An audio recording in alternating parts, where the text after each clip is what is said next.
For those in the room that don't know me, I'm Major Jeff Cotner. That's C-O-T-N-E-R. I command the Violent Crimes section of the Crimes Against Persons Division. Today I'm here to give you an update on the officer-involved shooting that occurred on August 20th at 11:44 p.m. at 7921 LBJ Freeway, and that would be in the rear parking lot of the Grand Hotel. Earlier today, the department released the suspect's name. His name is Terrence Michael Grossel. He's a white male, 8/24/61. Mr. Grossel was 52. That's Grossel.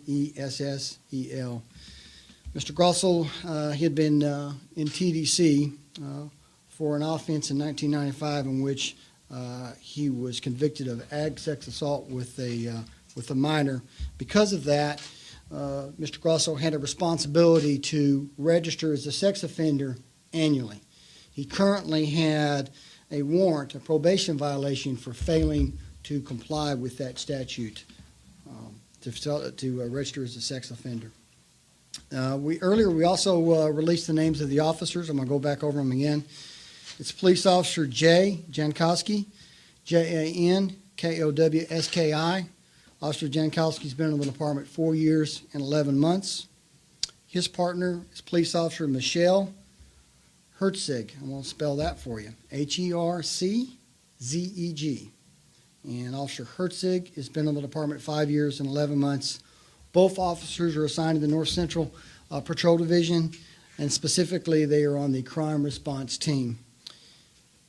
The incident was captured on in-car video and also video from the Grand Hotel. The description I'm going to give to you is kind of a compilation of our physical evidence. Officer Herzeg gave us a walkthrough, so we have her verbal testimony. She has not been interviewed by the detectives, but we do have her walkthrough testimony, so it's preliminary. And then certainly we had the in-car video from the squad car, and we have the video from the hotel. I mentioned earlier the officers are on a crime response team. The area there at the hotel, on the rear of the hotel, is known to the officers for narcotics trafficking and also as a location that stolen vehicles were dropped off. The officers were in full uniform and they were driving a marked squad car patrolling the rear parking lot of the Grand Hotel. They had previously made dispatch aware of their location, so they were on a mark out for routine patrol. Again, and this is a targeted area. The officers observed a blue Chevrolet truck parked with its engine idling. The officers stopped and began to back up behind the truck. The officers believed at the time that this truck may be stolen. Now, the truck is not registered to Grossel, but it's not stolen as well. We still have that truck. It's at our auto pan. The officers stopped and began to back up behind the truck. The brake lights on the truck illuminated momentarily as the officers positioned their squad car behind the truck at an angle and illuminated their overhead lights. So the officers were aware that the truck was occupied before they approached it. The officers intentionally illuminated their overhead lights to let the occupant of the motor vehicle know that there was a marked police helmet and who was behind them. The officers then exited and approached the truck with caution similar to a traffic stop. Officer Jankowski on the driver's side, Officer Herzeg on the passenger side. Officer Herzeg tapped on the passenger window and directed Grossel to lower the window. He leaned forward momentarily and then returned to a seated position. Officer Herzeg then observed Grossel was pointing a pistol towards Officer Jankowski while looking at her. Simultaneously, Officer Jankowski yells, "Gun." Both officers immediately retreat toward their squad car and begin firing their weapons at Grossel. The officers take cover behind the squad car and request backup. Seconds later, Grossel appears to extend his arm outside the truck window toward the officers. A few moments later, a flash is observed in the cab of the truck, and what sounds like a single gunshot is heard by the officers. Backup officers arrive, and the contact team is organized by a sergeant using a ballistic shield to check on Grossel's well-being. Go ahead, Ken. It's okay, buddy. I'll go back over that right there. It's okay. So there's a flash in the cab of the truck, And then the officers are also hearing what appears to be a single gunshot. Backup officers arrive, and a contact team is organized by a sergeant using a ballistic shield to check on Grosso's well-being. At this time, the officers secured the pistol from Grosso and made the scene safe for medical personnel to approach. The Dallas County Medical Examiner's Office conducted an autopsy earlier today. The preliminary ruling for cause of death is suicide. Grosso also had two gunshot wounds. I'm sorry, let me rephrase that. Grosso also had two gunshots, likely from the officers, but neither would have resulted in his death. And I'll describe this a little bit further if you ask me. A friend had rented the room for Grosso a couple of weeks ago. The friend told detectives he recently warned Grosso, quote unquote, to get rid of his gun, to which he replied he was not going back to prison. Chief Brown was briefed on this incident earlier today. Questions? Where are the gunshot wounds? The gunshot wounds from, we believe to be those from the officer, are going to be in his upper torso, in his shoulder area. His right shoulder? I'm not sure which shoulder area. We have not, again, this is preliminary findings from the medical examiner. We have not gotten a diagram or anything of that nature. There were two gunshot wounds. Again, the medical examiner informs us that neither would have caused death.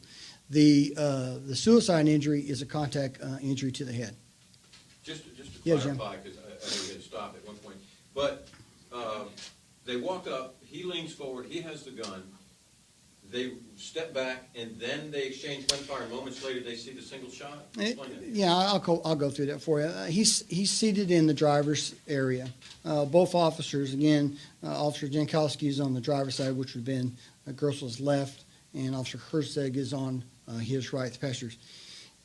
This is all somewhat simultaneously. She observed him. She taps on the window to get his attention. She wants him to roll down the window so they can talk. There's some very dark, the windows on the truck, I failed to mention, are very dark tinted, and the windows are both up. He leans forward and sits back. When he sits back, he's looking at her, but she then realizes he has his gun pointed directly at Officer Jankowski. Officer Jankowski, at the same time when that motion occurs, he sees the gun, he yells gun. Both officers retreat, and at the same time, they're drawing their weapons and they're defending themselves. So they felt that they were in imminent jeopardy, and they fired their weapons.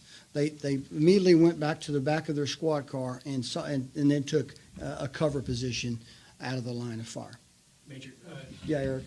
when you had mentioned that, they saw the gun and he retreated and opened fire, is this normal when a gun is aimed at an officer? They don't bother saying, drop the gun. It's usually immediate exchange of fire. When the weapon is drawn directly at the officers, the officers are going to perceive that as imminent danger, and they're going to feel that they're in a last resort scenario. All of these investigations are referred to the Dallas County Grand Jury, and that's where the standard of the Chapter 9, where you have a defense to prosecution or self-defense, is evaluated on the facts that are developed by the investigation. Yes, sir. Major, was the suspect living at that hotel at the time? He'd been there a couple of weeks. He had some addresses, obviously, in the Metroplex. He had lived in some suburbs and stuff like that. But he had been moving around, kind of hotel to hotel. Detectives did go into the hotel room, and they found some narcotics in the hotel room. But Major, One second, Jim. Go ahead, Steve. The reporter used the term, the man drew his weapon and they responded. Which reporter? This gentleman just Okay, asked the Eric. question. Okay, all right. So I want to go back to what you all detail in terms of what the officer said he did once they noticed that weapon. Did he brandish the weapon? That weapon was pointed directly at Officer Jankowski. Officer Herzeg felt that Officer Jankowski was in imminent danger. Officer Jankowski also responded he was in imminent danger. If I was able to show you the video, y'all would see somebody literally jumping backwards, up and back. So it's a human response to danger. I'm sorry, Jim, go ahead. And at what point, so they retreat, return fire, and then moments later, there's a single gunshot in the cab, and that's...